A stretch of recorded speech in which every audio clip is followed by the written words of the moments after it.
You're with BB and Cracker and Grace Knight, who's graced us with her presence, so to speak. How are you going? I'm very well, gentlemen. How are we all? Gentlemen, we've been promoted, BB.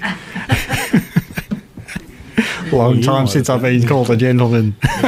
Great to have you in now. We've been playing a bunch of Eurogliders hits, and apart from some of your big mainstream ones, I picked out some other probably lesser played commercially songs that they don't put on high rotation nowadays. And I loved, where is it, the first one I played, Groove.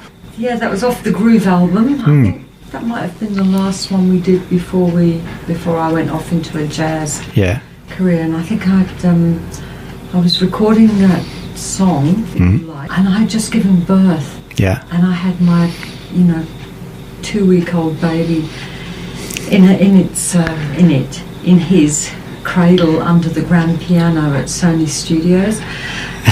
So while I was singing that, as soon as he would start to snuffle and cry, my milk would let down, which I'm sure all your listeners will be absolutely thrilled to know. But it was. They're the memories. Yeah, it's quite lovely. That I have. It's kind of the holistic memory there.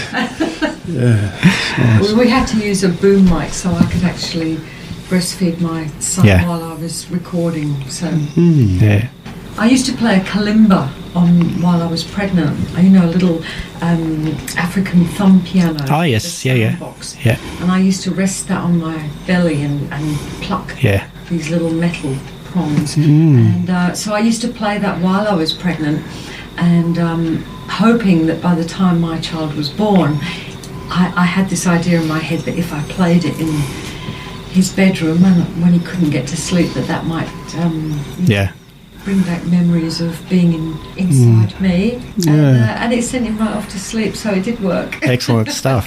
Yeah. I don't know why we're talking about all this childbirth and breastfeeding. We're going down a slippery slope. Let's move on. No, we can talk about life because you're a person. Everybody remembers sort of Eurogliders and that, but you've lived a whole life and you're doing some brilliant stuff now, which is totally different, which we'll get to. When you wanted to get into jazz, did people try to talk you out of that and say, what are you doing? You're leaving pop and, I didn't want to get into it. It was never a conscious... I had done a CD for the ABC. It was called the 0 to 9 series. Right. And it was 10 CDs. Here we go, back to childbirth. For babies in vitro up to 9 years old. Yes. And so I recorded a few tracks on that album. Someone from the ABC heard something in my voice that I didn't know about, and they thought that I could sing the title track for the Come In Spinner series. Yeah. I don't know. And so they asked me to do that, which meant, of course, I had to act the role of Lola.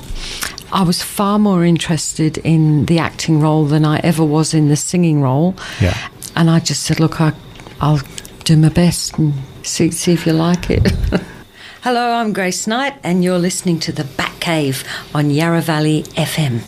You acted in Come In Spinner, and you've also had a part in Neighbours. Yes, it was a very small part. So both of which were very small parts. Has that given you the acting bug? Or? I think I'd like to branch out and get something a little meatier now. Yeah. So if there's any directors out there listening, yes, you can call my agent. Feel free. I loved it. I absolutely loved it. It was so much fun.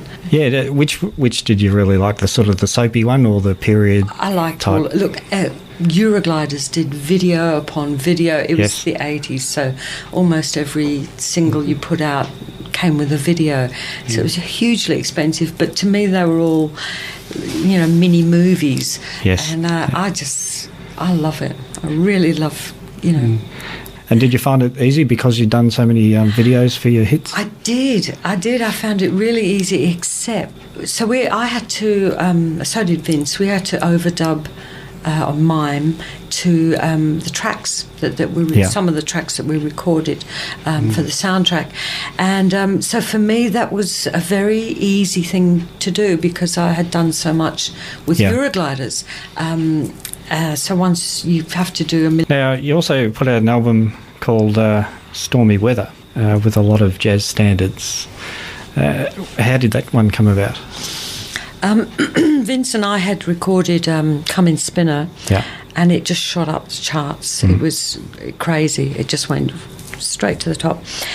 And I would have been crazy not to have followed that up with another album of jazz classics and standards. So that was with the ABC. I was still signed to Sony with Eurogliders. So Sony said, yes, we want you to do that stuff now, Grace. And so I followed it up straight away with another album. And by the time I had released Stormy Weather, Come In Spinner was still in the charts.